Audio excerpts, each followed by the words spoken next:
Hi, I'm Paula Ray, and I just finished my interview with Keith Andrew, and I would definitely recommend watching the show. Keep up the good work, Keith. Your promotion and motivation of people is just wonderful. Whole point of my talk show is to show people that even with having a learning disability, I can sell them out to something.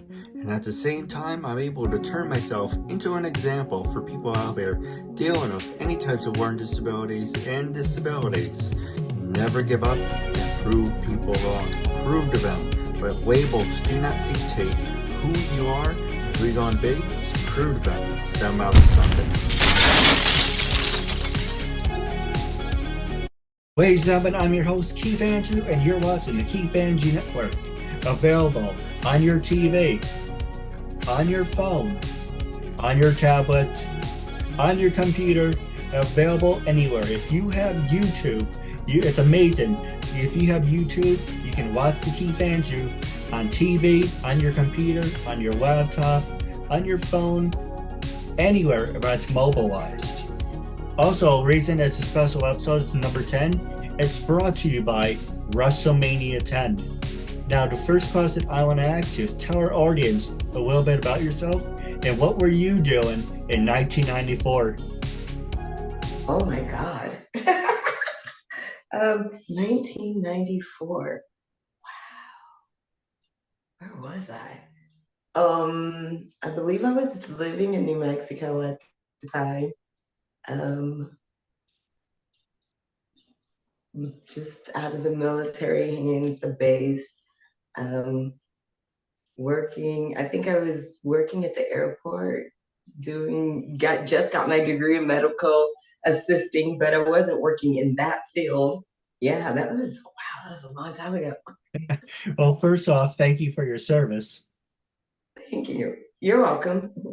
And the second one is who influenced you to be in the Army? Um, I had uncles that were in the military, so excuse me.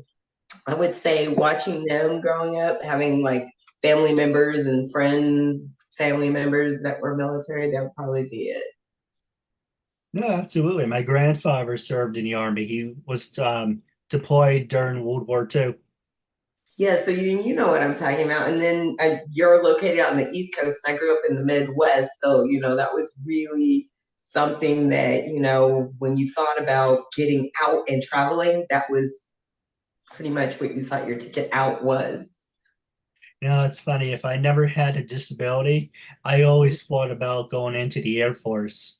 Being on the water, I don't know, is it being in God's swimming pool, if you want to look at it like that.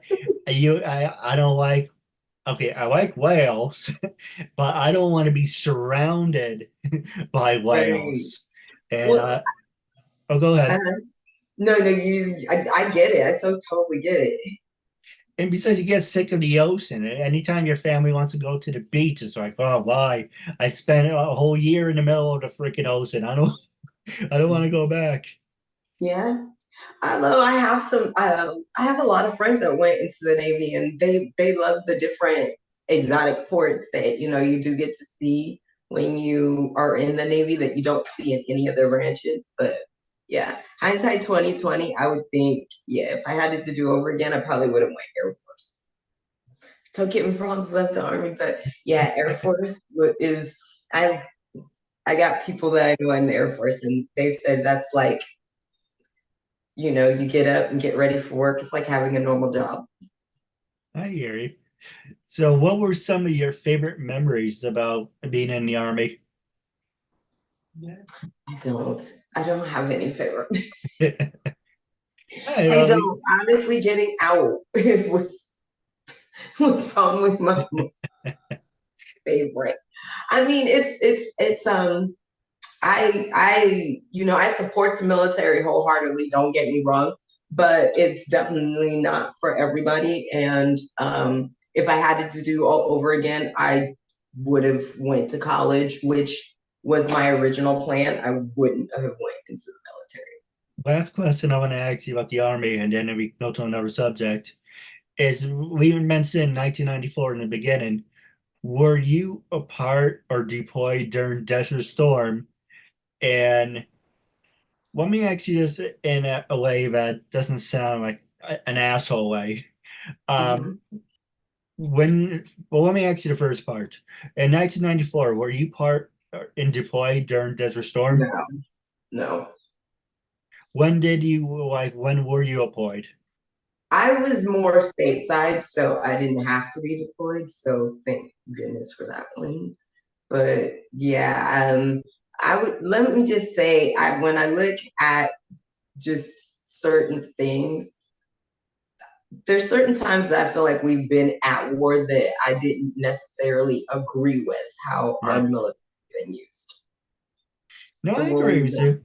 at that. It's you. I mean, and I know I'm not the only person, but there's a lot of people that go sign up for the military. Your mindset, you think it's one thing. You go in, you do your enlistment, and you find out it's something completely different.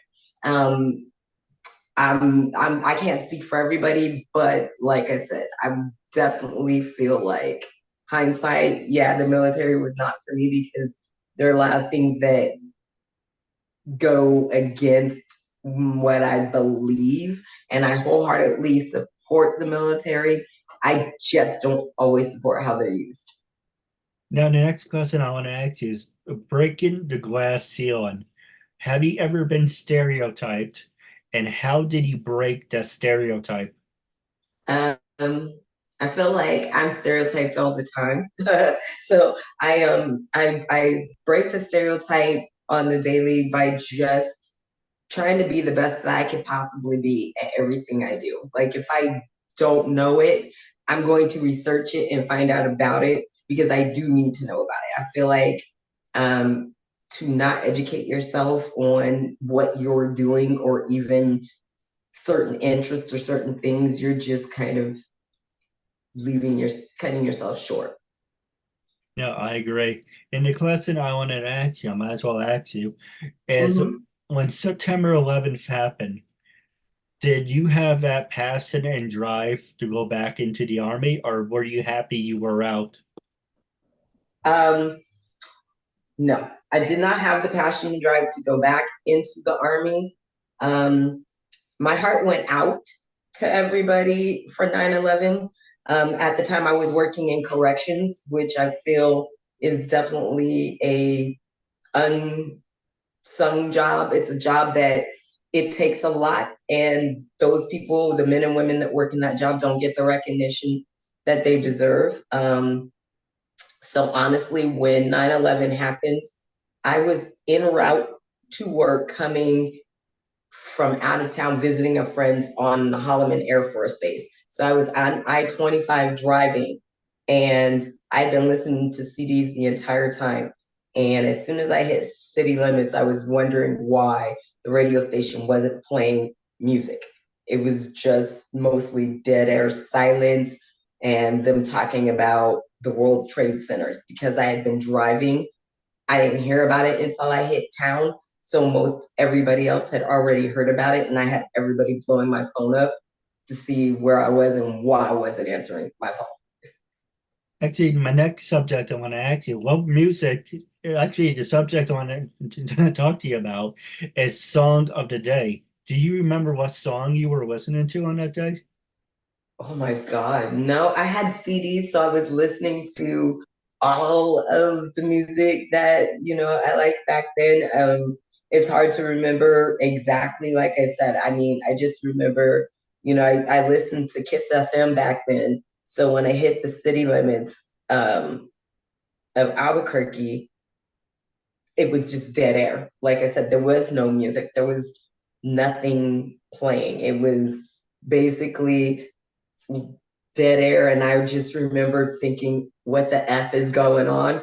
Because I'm like, did we get bombed? It's like one of those, if you have those thoughts, or you've seen those movies, it's like I was driving from state to state, the interstate. There's no radio stations that you really are listening to if you're on a long drive. It's CDs. So yeah, it was just like, man, did something happen? I don't know.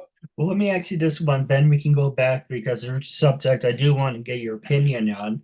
Yeah. What have you ever been in a position that, in a way, God has a sense of humor? Like, for an example, me and my sister we worked in the mall, and Hmm. it was on Black Friday. Hmm. And as we were in traffic, on the radio on the bus, it came AC/DC, you're on a highway to hell. And I'm like, yes, someone has a sense of humor. So I wanted to ask you, were you ever going somewhere or in a position where you put on a radio or the radio happened to be on and that song came on and like, is someone playing a joke right now? I've had a lot of those instances where you have those really like moments where your music just really aligns with the situation that's going on, and you're just kind of like looking at your radio like, excuse me, get out of my head. Like, yeah, I just had that happen this past weekend. I was driving from New Mexico to Arizona, and I was coming back from a friend's funeral. And all the music in the first half of the drive just seemed to coincide with how I was feeling, almost like my higher self or my energy was kind of being the DJ that day. I was like, man. Yeah, it's funny we should talk about music. There's actually a video. If I find it, I will try to send it to you, but it's got to be hard to find it again. There's this Hmm. guy who walks around with a machine and he Hmm. sticks these wires and mushrooms. And these mushrooms, well, obviously everything's connected to the earth and we're all Right, energy. right. So you may know where I'm going with this. This guy had this machine, and it's really interesting how these mushrooms were actually playing music. Mm. Not like, oh, like, hey, hey, hey, not like that type Yeah, of but like music. a I mean, frequency. no, it's like kind of alien-like. Mm. It's That would really be definitely cool. interesting to hear. It sounds like they were giving off their own frequency or their own little signals and stuff there. Now that brings up to the next subject I want to ask you. I heard this yesterday, but I want your honest opinion. Recently, I think it wasn't China. It was either America or another country. They were making AI submarines.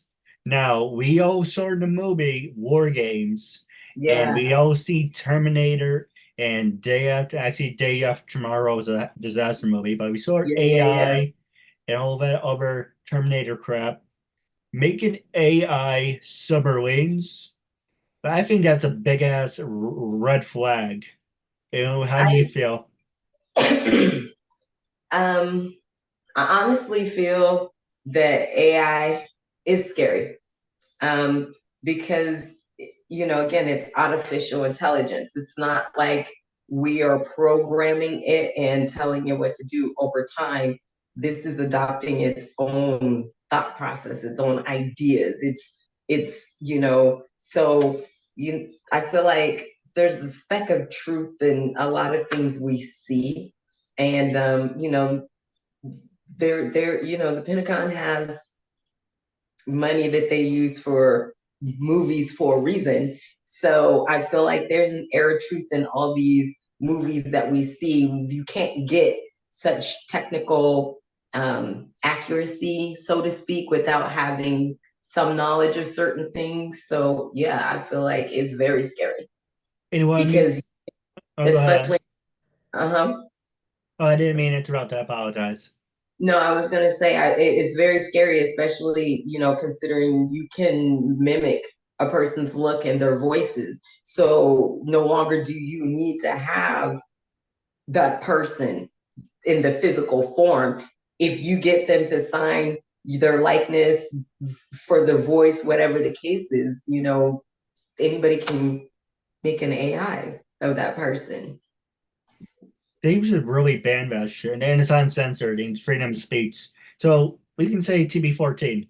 They should really ban that shit Yeah, because that's all you see online. Is like, hey, I'm speaking English. Now you can match it up to the mouth. And now he's Mhm. speaking Spanish. So if Spanish person walked up to you, like, I didn't know you spoke Spanish. I have no idea what you're talking about. See, now you Exactly. can add with things. But, and as long as you don't, the human race has a horrible history of abusing things. That part. And look at the Flash. They had CRISPR reads. I thought it was pretty cool. As long as they had permission, they had CRISPR reads, Helen Slater, Mhm. Star Wars, Carrie Fisher, and I Yeah. mean, the Mandalorian. They had Yeah. Luke Skywalker younger. Okay, that's okay. He's still alive, but you can't really. It's kind of you walk a fine line where you're Exactly. sort of Yeah. having people from the dead back again. In a video game, it's fine, whatever, but in real life, it's kind of sketchy. Yeah. You again, you got to be careful. It's that for all the technological advances that we've made, AI was made with the best possible intentions. However, just like anything, there's a light and a dark side to it. And, it's not, it's how it's used that worries me. You mentioned that, and the other thing was those AIs can create their own simulations too. So you can, Exactly. and that's scary thing. Is you worry about, God forbid Trump becomes president. I don't like him, you know, but you worry about him being president and having his finger on the button. This freaking thing can automatically do that.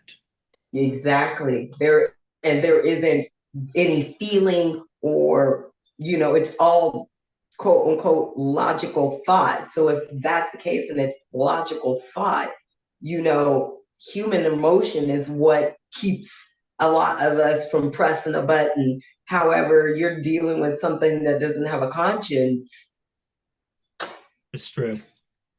I know this video, it's fake, but it seems very real. Mhm. It looks probably like from a movie or something. They're invested and they're interrogating. I'm gonna butcher that freaking word. They're, I wouldn't say interrogating. You know what I mean? The word. I'm very bad at words. They're questioning. Thank you. They're questioning this alien that's tied up, and said, Mhm. "What will destroy the human race?" And it said artificial intelligence. Yeah, yeah, I could see that. I could definitely see that. The human race can do a lot of great things, but we do a great job. Everyone makes jokes. Oh, let me ask you, there's life in space. Yes, there's UFOs. They're not going to come kill us. First off, they would have done it a long time ago. And That's second, we're entertainment to them. We're doing a good job killing each other over mindless, stupid bullshit yeah. that if they kill us, they won't have entertainment. It's probably for them. It's probably like watching a streaming network, a streaming channel. Deciding on where they position themselves around the world depends on what they're going to see. They zap in and they zap The joke is it's a bunch of aliens sitting on a couch. They're like, oh, what are you watching? Oh, we're watching Earth season 6. Yeah, Earth is really on fire this season.